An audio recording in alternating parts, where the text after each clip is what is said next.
वेद पुराणों के अनुसार इस धरा पर जिन 7 मनुष्यों को अमृतत्व का वरदान प्राप्त है उनमें बजरंग बली भी है। हनुमान जी का अवतार भगवान राम की सहायता के लिए हुआ। हनुमान जी के पराक्रम की असंख्य गाथाएं प्रचलित। इन्होंने जिस तरह से राम के साथ सुग्रीव की मैत्री कराई और फिर वानरों की मदद से असुरों का मर्दन किया, वह अत्यंत प्रसिद्ध है। नमस्ते फ्रेंड्स, मैं भारती शर्मा और स्वागत है आपका मेरे YouTube channel total talent with knowledge में।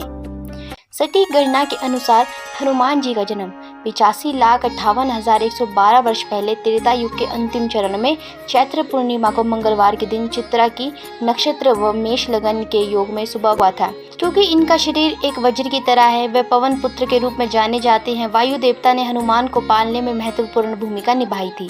रामायण के अनुसार भगवान शिव ने ही हनुमान जी के रूप में सेवा के लिए अवतार लिया था। इसी कारण से हनुमान जी को रुद्रावतार माना जाता है।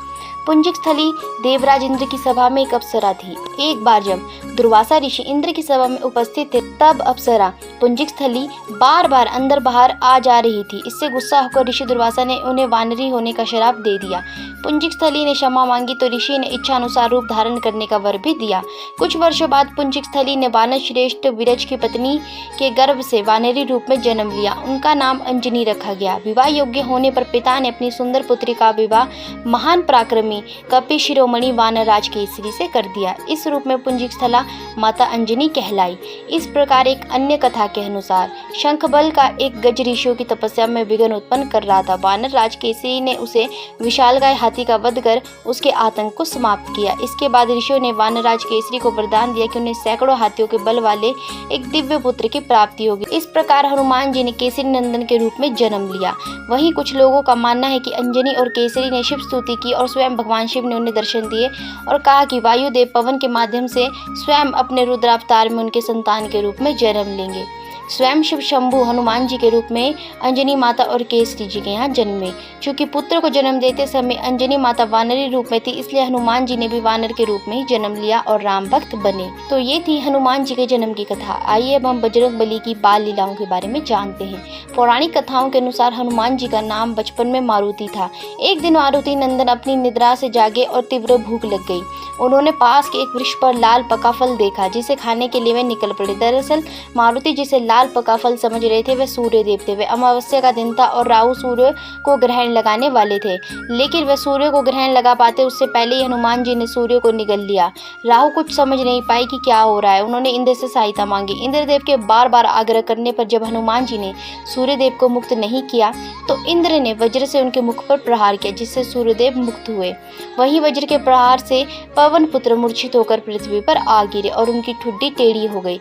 जब पवन देवता को इस बात की जानकारी हुई तो वे बहुत क्रोधित हुए। उन्होंने अपनी शक्ति से पूरे संसार में वायु के प्रवाह को रोक दिया, जिसके परिणाम स्वरूप पृथ्वी पर जीवों में त्राही त्राही मच उठी। इस विनाश को रोकने के लिए सारे देवगण पवन देव से आग्रह करने पहुंचे कि वे अपने क्रोध को त्याग कर पृथ्वी पर वायु का प्रवाह करें। सभी देवताओं ने पवन देव की प्रसन्नता के लिए बाल हनुमान को पहले जैसा कर दिया।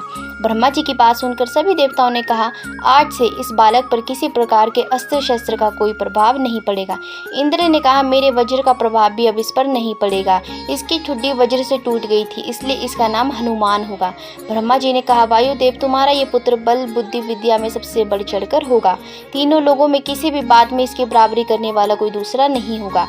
ये भगवान श्री राम का सबसे बड़ा भक्त होगा। इसका ध्यान करते ही सबके सभी प्रकार के दुख दूर हो जाएंगे। ये मेरे ब्रह्मास्त्र के प्रभाव से सर्वथा मुक्त होगा।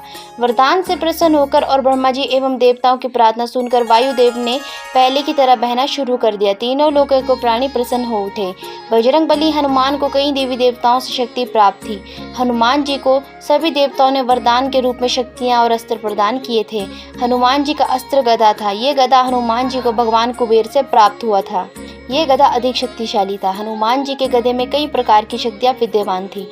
हनुमान जी हमेशा बाएं हाथ में गदा रखते हैं, इसलिए हनुमान जी को वाम हस्त गदा युक्तम भी कहा जाता है। कुबेर जी ने हनुमान जी को गदा देते समय वरदान दिया कि इस गदे को हाथ में लेकर वे कभी भी किसी भी युद्ध में परास्त नहीं होंगे। भूत प्रेत भी हनुमान जी से भयभीत रहते हैं।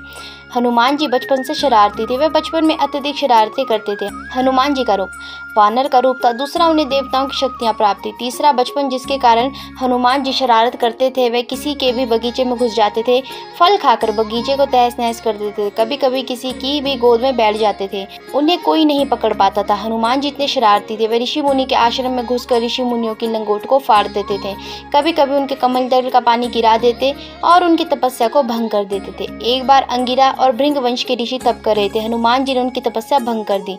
सभी ऋषियों ने श्राप दे दिया कि हनुमान शक्तियां भूल जाएंगे, लेकिन जब कोई आपको आपकी शक्तियां याद कराएगा तभी आप उसका उपयोग कर सकेंगे। हनुमान जी बचपन में ही अपने महाबली काका का मान मर्दन कर देते हैं। बाली को अपने उड़ने की तेज शक्ति पर बहुत अभिमान था, लेकिन हनुमान जी उससे भी तेज उड़कर उसका अहंकार तोड़ने का प्रयास करते हैं। लेकिन बाली का फिर भी अभिमान नहीं टूटता है, तो वह उनसे गदा युद्ध करता है और हार जाता है। तब वह हनुमान जी के पैर पकड़ लेता है। हनुमान जी ने एक बार शनिदेव के अभिमान को बचपन में ही तोड़ दिया था। बचपन में शनिदेव अपने माता पिता से रूठकर घर से भाग जाते हैं और अपनी शक्ति के बल पर लोगों को परेशान करने लगते हैं। इस तरह शनिदेव एक गाँव में इसलिए आग लगा देते हैं क्योंकि उस गाँव के लोग उन्हें पानी पीने को नहीं देते हैं। सभी गाँव वाले शनिदेव को घेर कर मारने का प्रयास करते हैं तो हनुमान जी उन्हें बचा लेते, लेकिन शनिदेव इस एहसान को नहीं मानते हैं। हनुमान जी से कहते कि तुम्हें मेरे रास्ते में नहीं आना चाहिए था। हनुमान जी कहते अब तुम सीधे अपने पिता के पास जाओ, लेकिन शनिदेव उनसे वाद विवाद करने लगते हैं। फिर दोनों में गदा युद्ध होता है। तब हनुमान जी उन्हें अपनी पूंछ से लपेटकर उनके पिता के पास ले जाते हैं। इस तरह से कई मौके आए जब हनुमान जी की शनिदेव से टक्कर हुई और उन्हें शनिदेव को सबक सिखाया। अंत में रावण की कैद से वे शनिदेव को छुड़ा लाते हैं। फिर शनिदेव हनुमान जी के भक्त बनकर रहते हैं। जो भी तुम्हारा भक्त होगा उस पर मेरी वक्र दृष्टि का असर नहीं होगा। एक बार बचपन में ही हनुमान जी समुद्र में से संजीवनी पर्वत को देवगुरु बृहस्पति के कहने से अपने पिता के लिए उठा लाते हैं। ये देखकर उनकी माता बहुत ही भावुक हो जाती है। जैसा कि हम सभी ने कभी न कभी कथा में सुना ही है कि एक बार हनुमान जी महाराज ने सूर्यदेव को फल समझकर खा लिया था, परंतु क्या आप जानते हैं कि बुद्धि निदान होने के बावजूद भी श्री राम भक्त श्री हनुमान जी एक बार सूर्यदेव से शिक्षा ग्रहण करने सूर्यलोक गए थे? अगर नहीं तो आइए जानते हैं इस कथा को। बात उस समय की है जब हनुमान जी का भगवान श्री राम से साक्षात्कार नहीं हुआ था। जिज्ञासु होने के कारण अपनी युवा अवस्था में प्रवेश करते ही उन्हें शिक्षा प्राप्त करने की इच्छा हुई।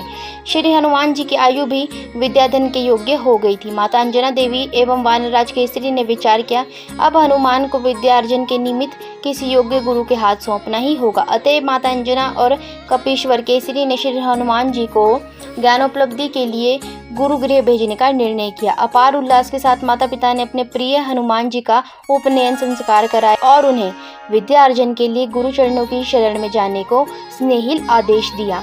पर समस्या ये थी कि श्री हनुमान जी किस सर्वगुण संपन्न आदर्श गुरु का शिष्यत्व अंगीकृत करे। माता अंजना ने प्रेमल स्वर में कहा पुत्र सभी देवताओं में आदिदेव भगवान भास्कर को ही कहा जाता है और फिर सकल शास्त्र मर्मज्ञ भगवान सूर्यदेव तुम्हें समय पर विद्या अध्ययन कराने का कृपापूर्ण आश्वासन भी तो दे चुके हैं, अतः तुम्हें उन्हीं के शरणागत होकर श्रद्धा भक्ति पूर्वक शिक्षार्जन करो। श्री हनुमान जी माता पिता के श्री चरणों में अपने प्रणाम सादर निवेदित कर आकाश में उछले। वे पवन के वेग से उड़ते हुए सूर्य नारायण भगवान के निकट गए।